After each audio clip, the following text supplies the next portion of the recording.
हृदय में भगवान के दर्शन।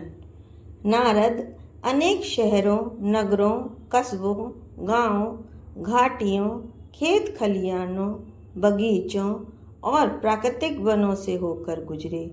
उन्होंने सोने, चांदी और तांबे से पूरित पर्वतों और साथ ही साथ आकर्षक कमल पुष्पों से भरे सुंदर सरोवर देखे जो स्वर्ग निवासियों के योग्य थे। वे विभिन्न प्रकार के ऐसे भयानक जंगलों से गुजरे जो उनके लिए अकेले पार करना कठिन था। उन्होंने अंधेरे और भयानक जंगल देखे जहाँ विषैले सर्प, उल्लू और भेड़िया मुक्त विचरण करते थे।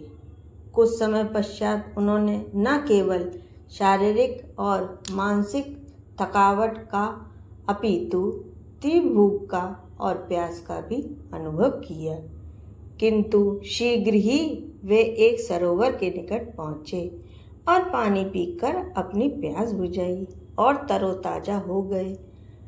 आने जाने पर नारद एक निर्जन जंगल में पहुँचे जहाँ एक वट वृक्ष के नीचे बैठकर वे ध्यान करने लगे। तब साधुओं द्वारा सिखाई गई विधि द्वारा उन्होंने अपने हृदय में स्थित परमात्मा का ध्यान केंद्रित किया।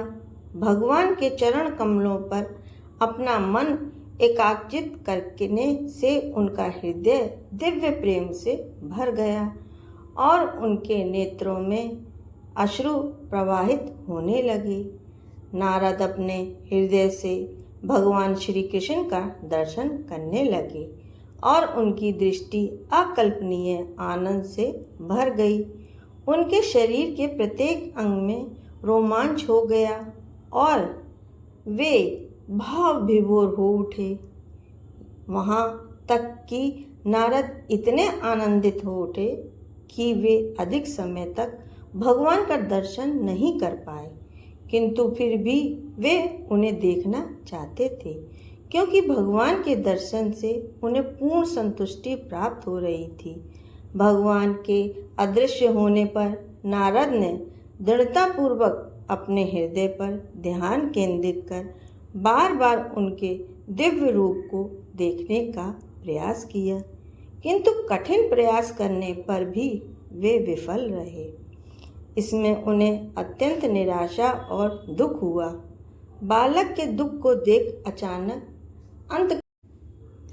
अंतकरण से भगवान गंभीरता पूर्वक बोले, नारद, मुझे ये कहते हुए खेद हो रहा है कि शेष जीवन भर तुम मुझे नहीं देख पाओगे।